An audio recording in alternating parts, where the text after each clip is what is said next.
Chapter 26. Valancy toiled not, neither did she spin. There was really very little work to do. She cooked their meals on a coal-oil stove, performing all her little domestic rites carefully and exultingly, and they ate out on the veranda that almost overhung the lake. Before them lay the Mistowus, a scene out of some fairy tale of old time, and Barney smiling his twisted, enigmatic smile at her across the table. "What have you, old Tom, picked out when he built this shack?" Barney would say exultingly. Supper was the meal Valancy liked best. The faint laughter of winds was always about them, and the colors of the Mistowus, imperial and spiritual, under the changing clouds, were something that cannot be expressed in mere words. Shadows, too, clustering in the pines until a wind shook them out and pursued them over the Mistowus. And they lay all day along the shores, threaded by the ferns and wild blossoms. They stole around the headlands of the glow of sunset, until twilight wove them all into one great web of dusk. The cats, in their wise, innocent little faces, would sit on the veranda railing and eating tidbits Barney flung them. And how good everything tasted! Valancy, amid all the romance of Mistowus, never forgot that men had stomachs. Barney paid her no end of compliments on her cooking. "After all," he admitted, "there's something to be said for square meals. I've almost gotten by boiling 2 or 3 dozen eggs hard at once, and eating a few when I got hungry, with a slice of bacon once in a while, and a jorum of tea."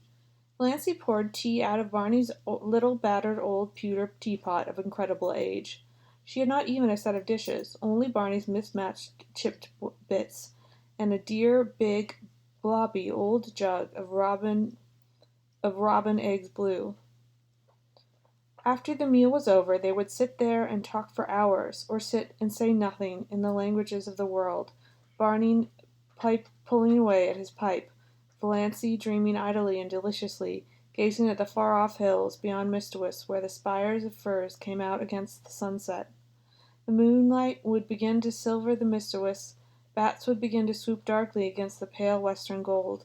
A little waterfall that came down on the high bank not far away would, by some whim of the wildwood gods, began to look like a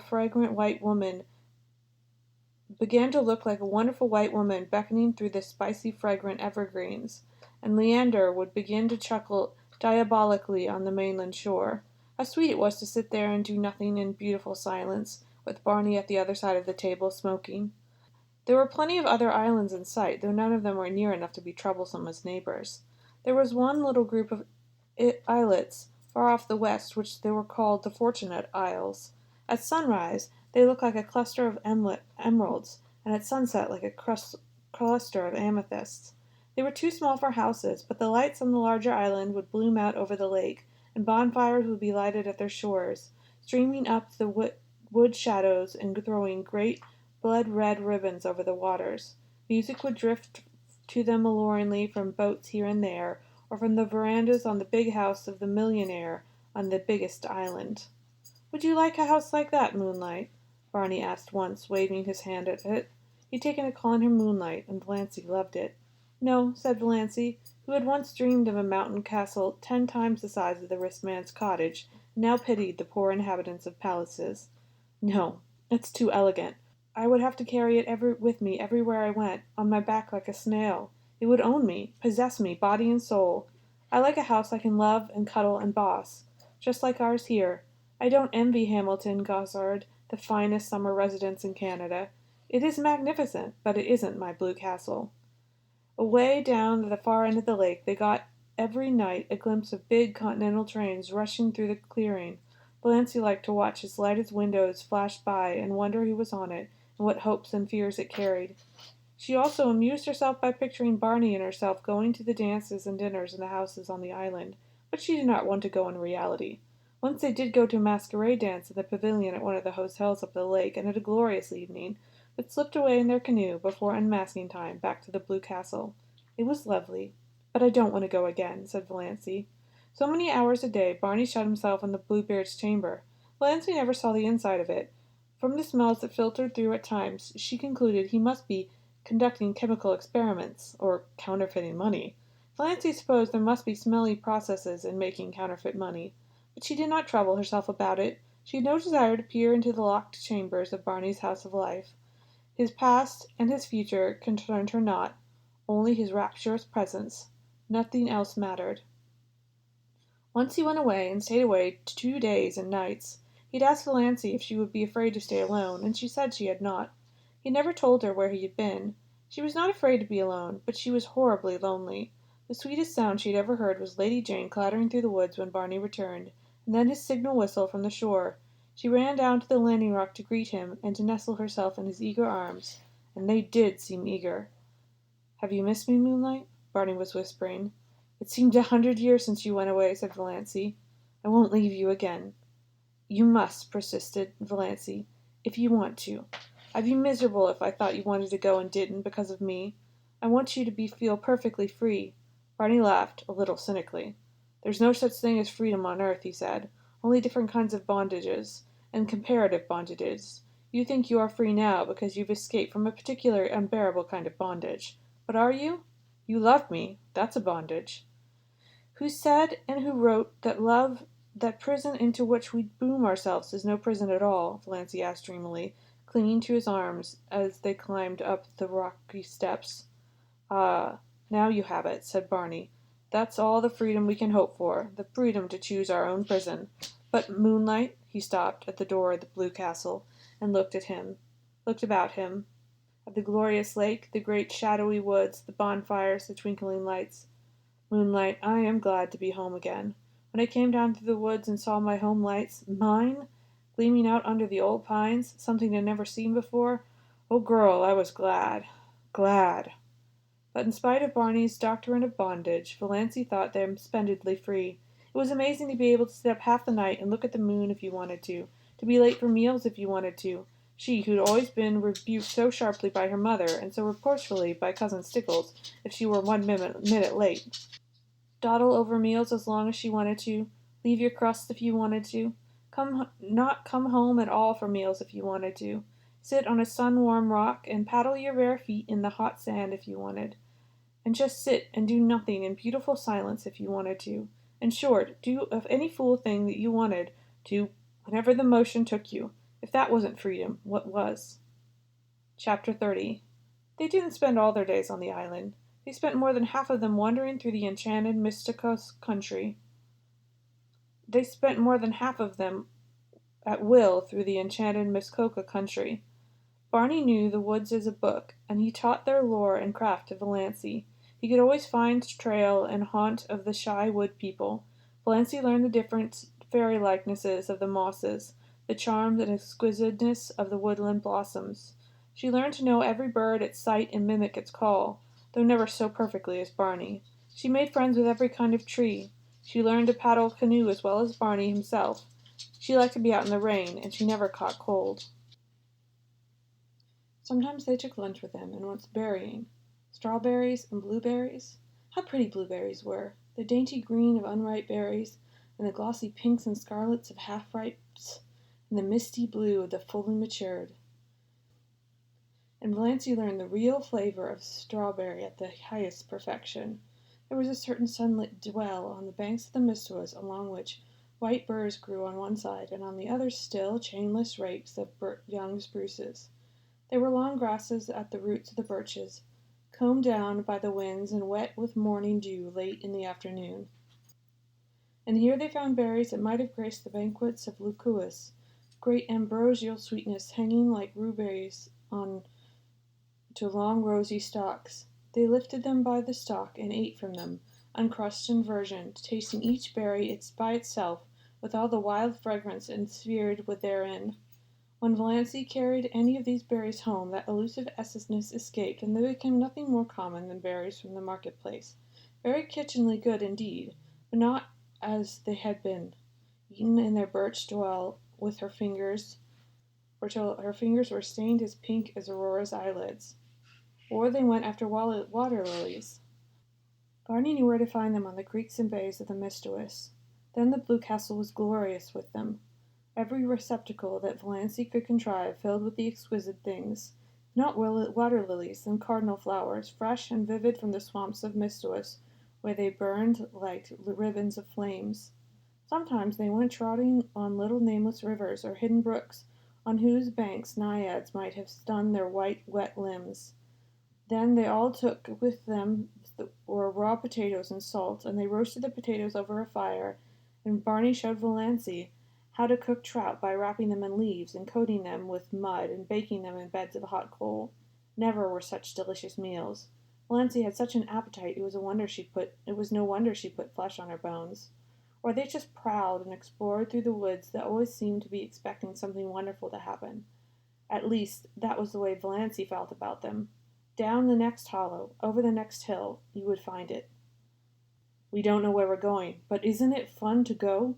Barney used to say.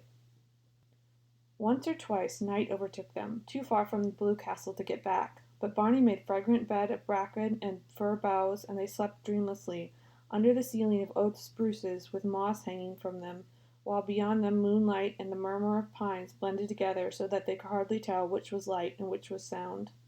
There were rainy days, of course, when Muskoka was a wet Greenland. Days when showers drifted across the Mistawas like pale ghosts of rain, and they never thought of staying in because of it. Days when it rained in the right good earnest, and they had to stay in. Then Barney shut himself up in Bluebeard's chamber, and Valancy read or dreamed on the wolf skins, with Good Luck purring beside her, and Banjo watching them suspiciously from his particular chair. On Sunday evenings they paddled across to the point of land, and walked from there through the woods to the little Freemason church. One felt too happy for Sunday. Valancy never liked Sundays before. And always, Sundays and weekdays, she was with Barney. Nothing else really mattered. And what a companion he was! How understanding! How jolly! How Barney-like! That summed it all up. Valancy had taken some of her $200 out of the bank and spent it on pretty clothes. She had a little smoke blue chiffon which she always put on when they spent the evenings at home, smoke blue with touches of silver about it. It was after she began wearing it that Barney started calling her Moonlight. Moonlight and blue twilight. That's what you look like in that dress. I like it. It belongs to you. You aren't exactly pretty, but you have some adorable beauty spots. Your eyes, and that little kissable dent just between your collarbones. And you have the wrist and ankles of an aristocrat. And that little head of yours is beautifully shaped. When you look backwards over your shoulder, you're maddening, especially in twilight or moonlight. An elf maiden, a wood sprite. You belong to the woods. Moonlight, you should never be out of them. In spite of your ancestry, there's something wild and remote and untamed about you. And you have such a nice, sweet, throaty, summery voice. Such a nice voice for love-making. You sure as kissed a Blarney Stone, scoffed Valancy, but she tasted those compliments for weeks. She got a pale green bathing suit, too, a garment which would have given her clan deaths if they had ever seen her in it. Barney taught her how to swim. Sometimes she put on her bathing dress when she got up and didn't take it off until she went to bed, running down to the water for a plunge whenever she felt like it, and sprawling on the warm, sun-warm rocks to dry. She had forgotten all the old humiliating things that had used to come up against her in the night, the injustices and the disappointments. It was as if they were all happening to some other person, not to her, Valancy Smythe, who had always been happy. "I understand now what it means to be born again," she said to Barney.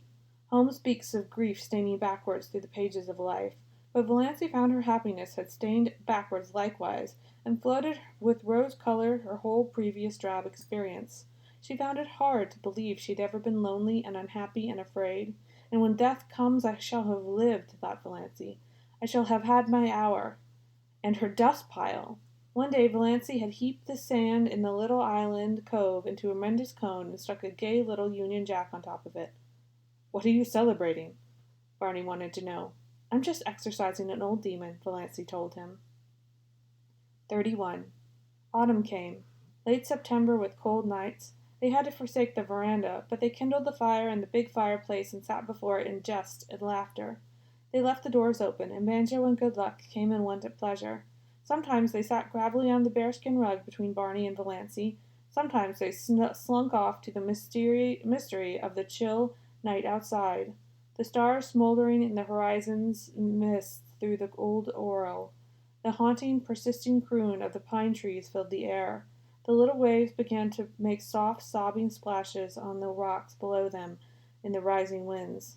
They needed no light but the firelight that sometimes leaped up and revealed them, sometimes shrouded them in shadows. When the night wind rose higher, Barney would shut the door and light a lamp and read to her poetry and essays and gorgeous, dim chronicles of ancient wars. Barney would never read novels. He vowed they bored him. But sometimes she read them to herself, curled up on the wolfskins, laughing aloud in peace. For Barney was not one of those aggregating people who would never hear you smile audibly over something you've read without inquiring placidly, "What is the joke?" October, with its glorious pageant of colors around Mistois into which Valancy plunged her soul. Never had she imagined anything so splendid. A great tinted peace. Blue, wind-widowed skies. Sunlight sleeping in the glades of that fairyland. Long dreamy purple days paddling idly in their canoes along shores and up rivers of crimson and gold. A sleepy red hunter's moon. Enchanted tempests that stripped the leaves from the trees and heaped them along the shores. Flying shadows of clouds. What had all the smug, opulent lands out front to compare with this? November, with uncanny witchery in its changed trees, with red sunsets flaming in smoky crimson behind the westering hills, with gray days when the austere woods were beautiful and gracious in a dignified serenity of folded hands and closed eyes, days full of fine, pale sunshine that shifted through the late leafless gold of the juniper trees, and the glimmering among the gray beeches, lighting up evergreen banks of moss and washing the colonnades of the pines. Days with a high-sprung sky of flawless turquoise. Days when an exquisite melancholy seemed to hang over the landscape and dream about the lake. But days, too, of the wild blackness of great autumn storms, followed by dank, wet, streamy nights when there was witch laughter in the pines and fitful moans among the mainland trees. What cared they? Old Tom had built his roof well, and the chimney drew. Warm fire, books, comfort, safety from storm, or cats on the rug, moonlight, said Barney. Would you be any happier now if you had $1,000,000? No, nor half so happy. I'd be bored by conventions and obligations then. December, early snows in Orion, the pale fires of the Milky Way. It was really winter now. Wonderful, cold, starry winter. How Valancy always hated winter. Dull, brief, uneventful days. Long, cold, companionless nights. Cousin Stickles with her back that had to be rubbed continuously. Cousin Stickles making weird gargling noises in her throat in the morning.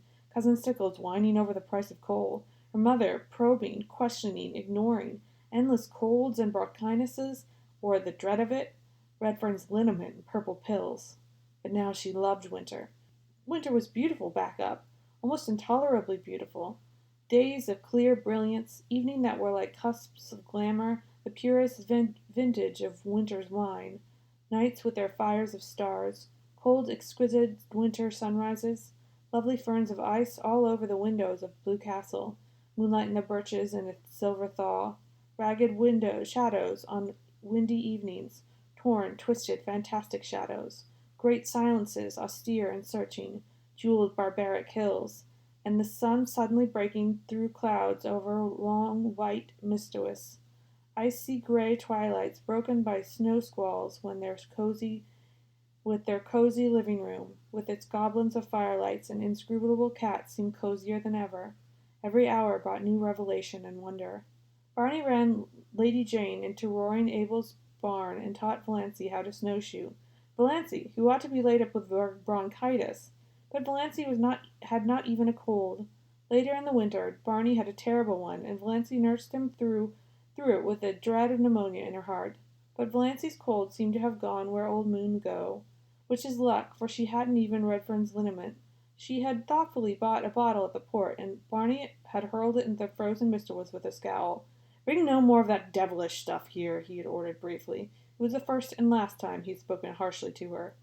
They went for long tramps through the exquisite resonance of the winter woods and the silver jungles of frosted trees, and found loveliness everywhere.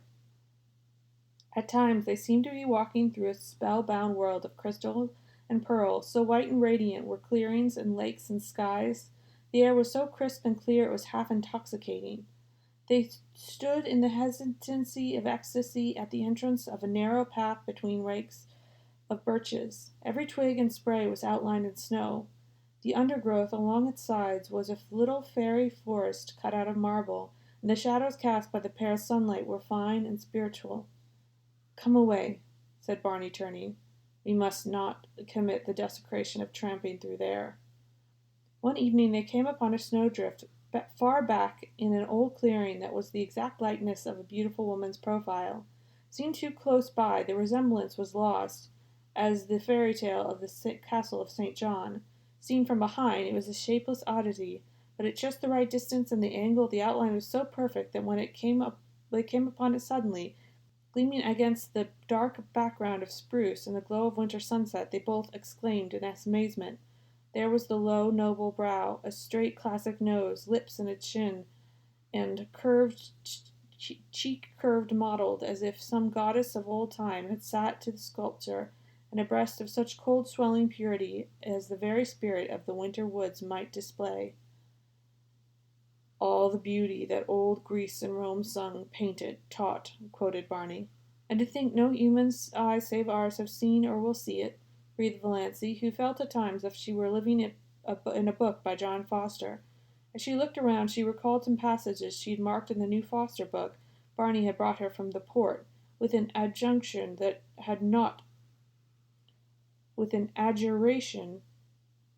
not to expect him to read or listen to it. "All the tintings of winter woods are extremely delicate and elusive," recalled Valancy. "When the brief afternoon wanes and the sun just touches the tops of the hills, there seems to be all over the woods an abundance not of color, but of the spirit of color. And there is really nothing but pure white after all, but one has the impression of fairy-like blends of rose and violet, opal and heliotrope in the slopes and the dingles along the curves of the forest land. You really sure the tint is there, but when you look at it directly, it's gone. From the corner of your eye you are aware it is lurking, over yonder in a spot where there was nothing but pale purity a moment ago. Only just when the sun is setting is there a fleeting moment of real color, when the redness streams out over the snow, and the incarnadines of the hills and the rivers and the smites the crests of the pines with flames. Just a few minutes of transfiguration and revelation, and it is gone." "I wonder if John Foster ever spent a winter in Mistawus?" asked Valancy. "Not likely," scoffed Barney. "People who write like tosh like that generally write it in a warm house in some smug city street." "You're too hard on John Foster," said Valancy severely. "No one could have written that little paragraph I read you last night without seeing it first. You know he couldn't." "I didn't listen to it," said Barney morosely. "You know I told you I wouldn't." "Then you've got to listen to it now," protested Valancy. She made him stand still in his snowshoes while she repeated it. "She is a rare artist, this old Mother Nature, who works for the joy of working, and not in any spirit of vain show. Today the fir woods are a symphony of greens and grays, so subtle you cannot tell where the shade begins to be the other. Gray trunk, green bough, gray-green moss above the white, gray-shadowed floor. And yet the old gypsy does not like unrevealed monotones. She must have a dash of color. See it. A broken dead fir bough of a beautiful red-brown swinging in the beards of moss." "Good Lord! Do you learn that fellow's books by heart?" was Barney's disgusted reaction as he strode off. "John Foster's book were all that saved my soul alive these past 5 years," averred Valancy. "Oh, Barney, look at that exquisite filigree of snow in the furrows of that old elm trunk tree." When they came to the lake, they changed from snowshoes to skates and skated home. For a wonder, Valancy had learned, when she was a little girl, to skate on a pond behind Deerwood School. She never had any skates of her own, but some of the other girls had lent her theirs, and she seemed to have a natural knack of it. Uncle Benjamin had promised her a pair of skates for Christmas once, but when Christmas came he had given her rubbers instead. She had never skated since she grew up, but the old trick of it came back quickly, and glorious were the hours she and Barney spent skimming over the white lakes and past the dark islands where the summer cottages were closed and silent.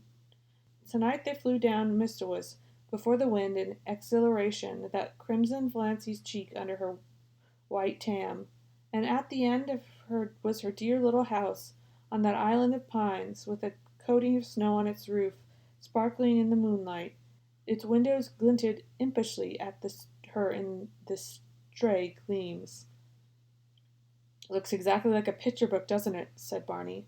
They had a lovely Christmas. No rush, no scramble, no niggling attempts to make ends meet, no wild effort to remember whether she had given the same kind of present to the same person 2 Christmases before, no mob of last-minute shoppers, no dreary family reunions where she sat mute and unimportant, no attacks of nerves.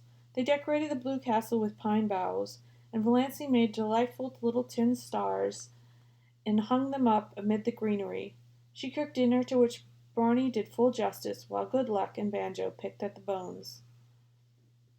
"A land that can produce a goose like this is an admirable land," vowed Barney. "Canada forever!"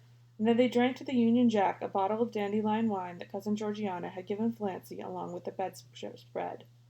"One never knows," Cousin Georgiana said solemnly, "when one may need a little stimulant." Barney asked Valancy what she wanted for a Christmas present.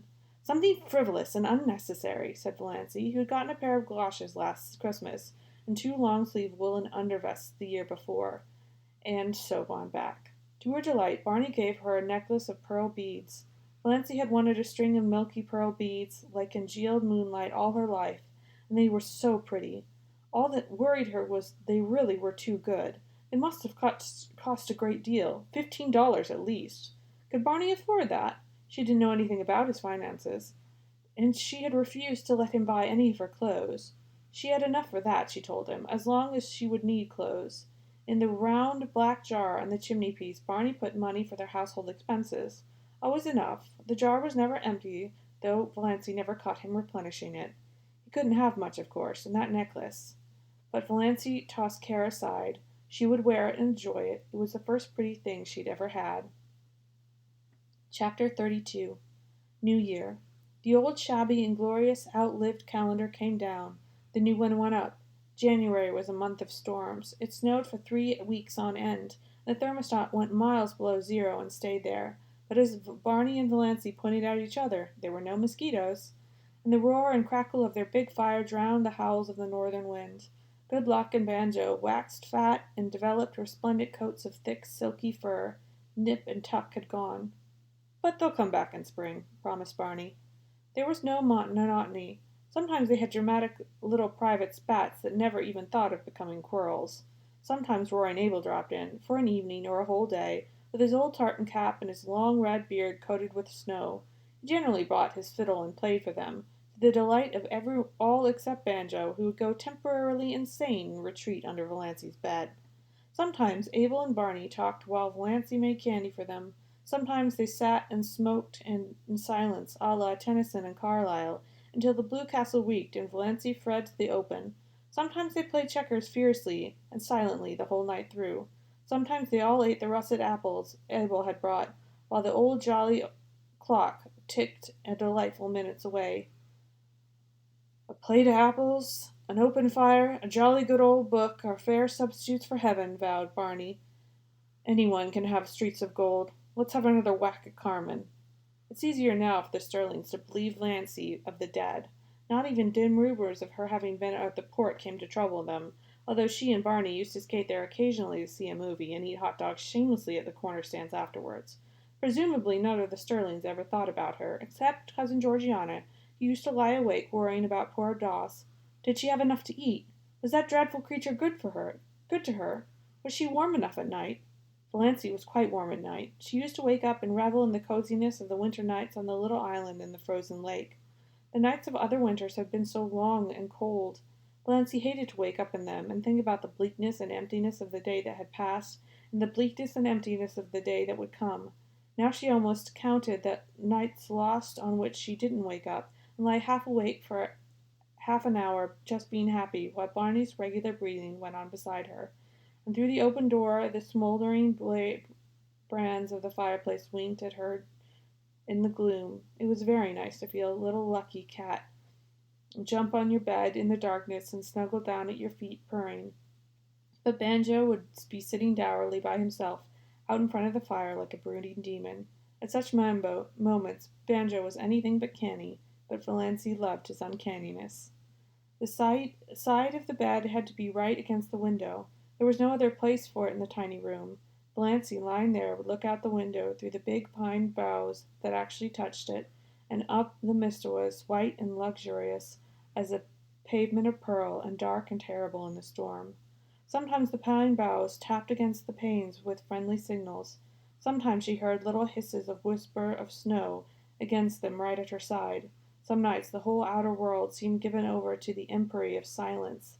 Then came nights when there would be a majestic sweep of wind in the pines. Nights of dear starlight when it whistled freakishly and gloriously around the blue castle.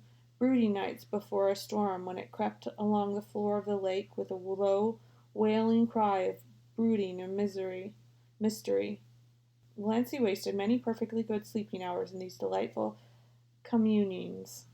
But she would sleep along in the morning as she wanted to. Nobody cared. Barney cooked his own breakfast of bacon and eggs, and shut himself into Bluebeard's castle till supper time, and then they had an evening of reading and talk. And they talked about everything in this world, and a good many things in other worlds. They laughed over their own jokes until Blue Castle re-echoed. "You do laugh beautifully," Barney told her once. "It makes me want to laugh just to hear you laugh. There's a trick about your laugh, as if there were so much more fun at the back of it you wouldn't let out. Did you laugh like that before you came to Ch28 Moonlight?" "I never laughed at all, really. I used to giggle foolishly when I was expected to, but now the laugh just comes." It struck Valancy more than once that Barney himself laughed a great deal oftener than he used to, and his laugh had changed. It had become more wholesome. She rarely heard the little cynical note in it now. Could a man laugh like that who had crimes on his conscience? Yet Barney must have done something. Valancy had indifferently made up her mind as to what he had done. She concluded he was a defrauding bank cashier. She found in one of Barney's books an old clipping from a Montreal paper in which a vanished defaulting cashier was described. The description applied to Barney, as well as to half a dozen other men Valancy knew, and from some casual remarks he had dropped from time to time she concluded he knew Montreal rather well. Valancy had figured it all out in the back of her mind. Barney had been at a bank. He had been tempted to take some money to speculate, meaning, of course, to put it back. He had gotten in deeper and deeper, until he found there was nothing for it but flight. It happened to scores of men. He had, Valancy was absolutely certain, never meant to do wrong. Of course, the name of the man in the clipping was Bernard Craig, but Valancy had always thought Smythe was an alias. Not that it mattered. Valancy had one unhappy night that winter. It came in late March, when most of the snow was gone and Nip Tuck had returned. Barney had gone off in the afternoon for a long woodland tramp, saying he would be back by dark if all went well. Soon after he had gone, it began to snow. The wind rose, and presumably Mr. was in the grip of one of the worst storms of the winter. It tore up the lake and struck the little house. The dark, angry woods of the mainland scowled at Valancy, menace in their toss of their boughs, threats in their gloomy winds, terror in the roar of their hearts. The trees in the island crouched in fear. Valancy spent the night huddled on the rug before the fire, her face buried in her hands, when she was not vainly peering from the oriel in a futile attempt to see through the furious smoke of wind and snow what had once been dimpled blue Mistawis. Where was Barney? Lost in the merciless lake? Sinking exhausted in the drifts of the pathless woods? Valancy died 100 deaths that night, and paid for it in full in all the happiness of her blue castle. When morning came, the storm broke and cleared. The sun shone gloriously over Mistawis, and at afternoon Barney came home. Valancy saw him from the oriel as he came around a wooded point, slender and black against the glistening white world. She did not run to meet him. Something happened to her knees, and she dropped down on Banjo's chair. Luckily, Banjo got out from under it in time, his whiskers bristling in indignation. Barney found her there, her head buried in her hands. "Barney, I thought you were dead," she whispered. Barney hooted. "After 2 years in the Klondike, you think a baby storm like that could get me? I spent the night in that old lumber shack over in the Muskokas. A bit cold, but snug enough. Little goose! Your eyes look like burnt holes in a blanket. Did you sit up here all night worrying of an old woodsman like me?" "Yes," said Valancy. "I couldn't help it. The storm seemed so wild. Anybody might have been lost in it. When I saw you come around the point there, something happened to me. I don't know what. It was as if I died and come back to life. I can't describe it any other way." Chapter 33. Spring.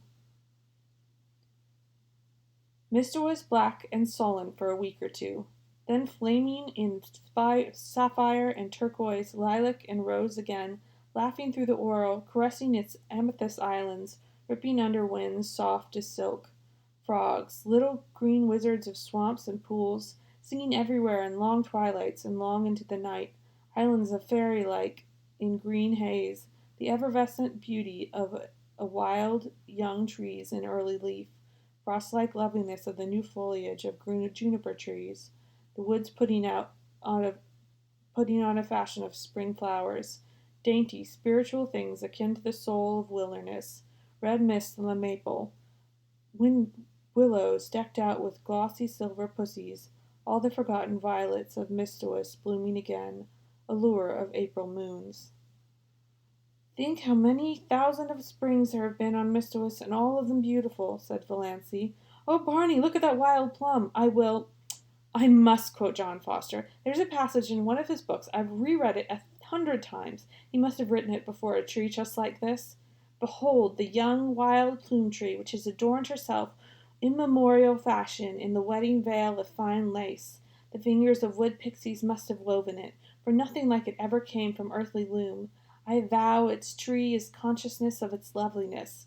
It is briding before our very eyes, as if the beauty were not the most ephemeral thing in the woods, as if its rarest and most exceeding for a day it is, and tomorrow it is not.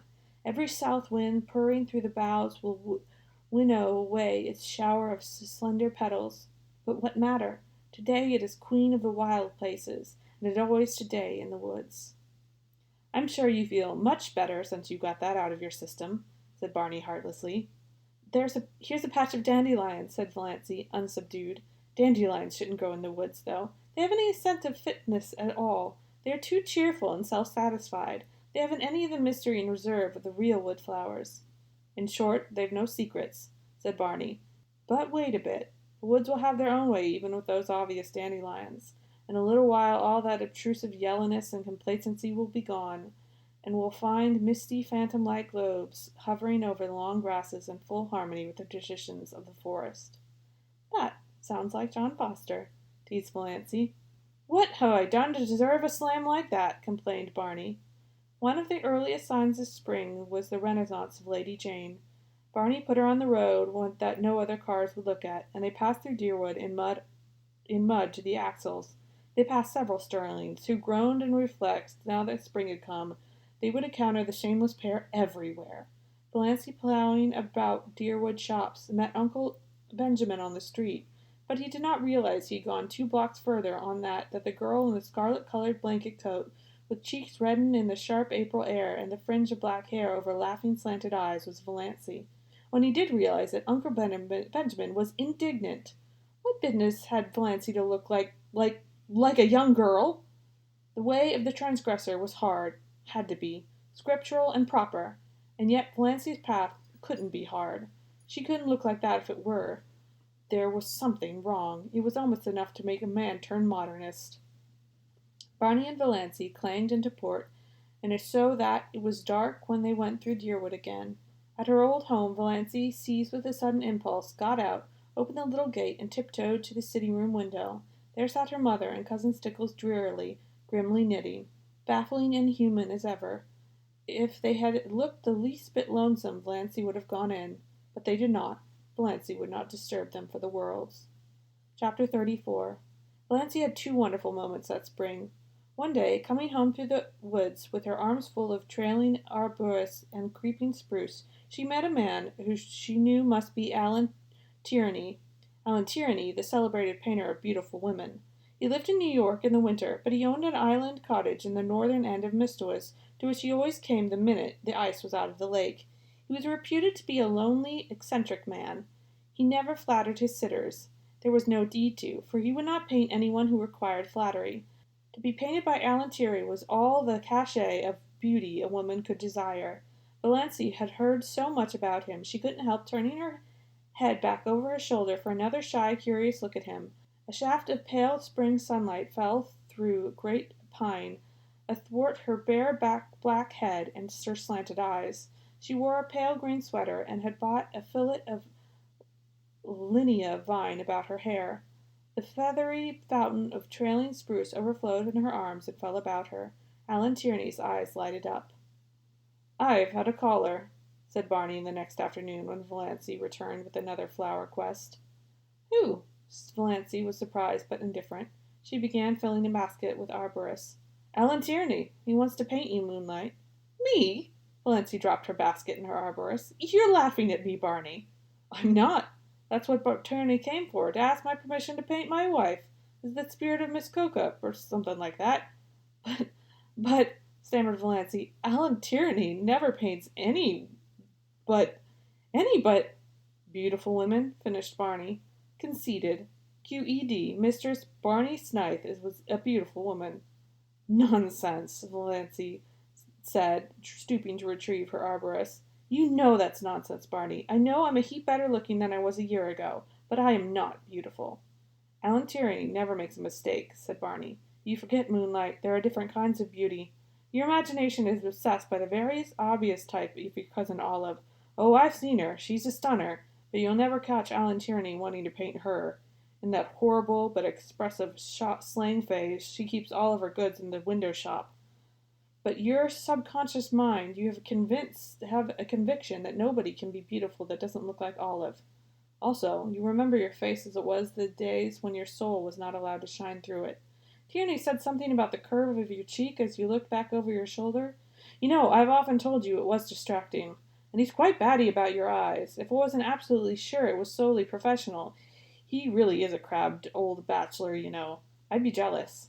"Well, I don't want to be painted," said Valancy. "I hope you told him that." "I couldn't tell him that. I didn't know what you wanted, but I told him I didn't want my wife to be painted, hung up in a salon for the mob to stare at, belonging to another man, for of course I couldn't buy the picture. So, even if you had wanted to be painted, Moonlight, your tyrannous husband would not have permitted it. Tierney was a bit squiffy. He wasn't used to being turned down to like that. His requests are almost like royalties." "But we are outlaws," laughed Valancy. "We bow to no decrees. We acknowledge no sovereignty." In her heart, she thought unashamedly, "I wish Olive could know that Alan Tierney wanted to paint me. Me! Little old maid Valancy Sterling it was." Her second wonderful moment came one evening in May. She realized that Barney actually liked her. She had always hoped he did, but sometimes she had a little disagreeable haunting dread that he was just kind and nice and chummy out of pity, knowing she hadn't long to live, and determined that she should have a good time as long as she did live. But away in the back of his mind, rather looking forward to freedom again, with no unobtrusive woman preacher in his island fastness, and no chattering thing beside him in his woodland prowls. She knew he would never love her. She did not even want him to. If he loved her, he would be unhappy when she died. Valancy never flinched from the plain word. No passing away for her. She did not want him to be the least unhappy, and neither did she want him to be glad or relieved. She wanted him to like her and miss her as a good chum, but she had never been sure until this night that he did. They had walked over the hills in sunset. They had delight of discovering a virgin spring of ferny hollow, and had drunk together from it out of a birch bark cup, for they had come an old tumble-down rail fence and sat on it for a long time. They did not talk much, but Valancy had a curious sense of oneness. She knew that she couldn't have felt it if he hadn't liked her. "You nice little thing," said Barney suddenly. "Oh, yes, you nice little thing. Sometimes I feel you're too nice to be real, that I'm just dreaming you." "Why can't I die now, this very minute, when I'm so happy?" thought Valancy. Well, it wouldn't be very long now. Sometime, Valancy had always felt she'd live out the year Dr. Trent allowed. She had not been careful. She had never tried to be. But, somehow, she had always counted on herself living out her year. She did not allow herself to think about it at all. But now, sitting here beside her, Barney, with her hand in his, a sudden realization came to her. She had not had a heart attack for a long while, 2 months at least, and the last one she had was 2 or 3 nights before Barney was out in the storm. Suddenly, since then, she had not remembered she had a heart. Well, no doubt, it betokened the nearness of the end. Nature had given up the struggle. There would be no more pain. "I'm afraid heaven will be very dull after this past year," thought Valancy, "but perhaps no one will remember. Would that be nice? No, no, I don't want to forget Barney. I'd rather be miserable in heaven remembering him than happy forgetting him. I've always remembered through all of eternity that he really, really liked me.